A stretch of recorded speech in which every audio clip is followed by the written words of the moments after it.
ତୁମକୁ ଲାଗୁଛି କି ତୁମେ ତୁମ ଜୀବନରେ ସମସ୍ତଙ୍କୁ ସବୁ ସମୟରେ ଖୁସି ରଖିପାରୁନାହଁ, କିନ୍ତୁ ପିଲାମାନେ ତୁମେ ତୁମ ତରଫରୁ ଅନ୍ୟମାନଙ୍କୁ ଖୁସି ଦେବା ଜାରି ରଖିଛ। କିନ୍ତୁ ଖୁସି ରହିବା ଏହା କେବଳ ସେମାନଙ୍କ ଉପରେ ନିର୍ଭର କରେ।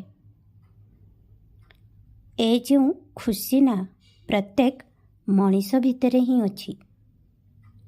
ତୁମେ ବାସ୍ କେବଳ କାହାକୁ ଦୁଃଖ ଦିଅ ନାହିଁ କି ଆଘାତ କର ନାହିଁ, କିମ୍ବା କାହା ଦୁଃଖର କାରଣ ହୁଅ ନାହିଁ।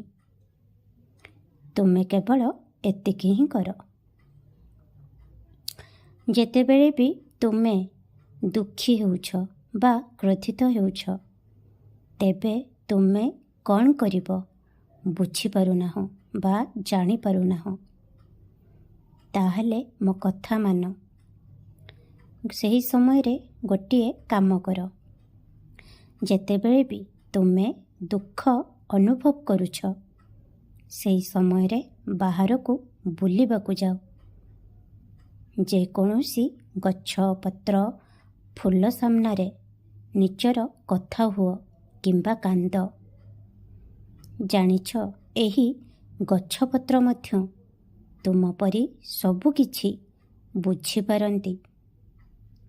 ତେଣୁ ସେମାନେ ତୁମର ଦୁଃଖ, କ୍ରୋଧକୁ ମଧ୍ୟ ବୁଝିବେ। ଏହା କରିବା ଦ୍ୱାରା ତୁମ ମନ ହାଲୁକା ହୋଇଯିବ ଏବଂ ତୁମେ ଆରାମରେ ନିଜ ଦିନଟିକୁ ଭଲ ମନୋଭାବରେ ବିତେଇ ପାରିବ। ଖୁସିରେ ରୁହ। ମୋର ଅନେକ ଆଶୀର୍ବାଦ ତୁମ ସାଥିରେ ଅଛି। ଓମ୍ ସାଇ ରାମ, ଜୟ ସାଇ ରାମ।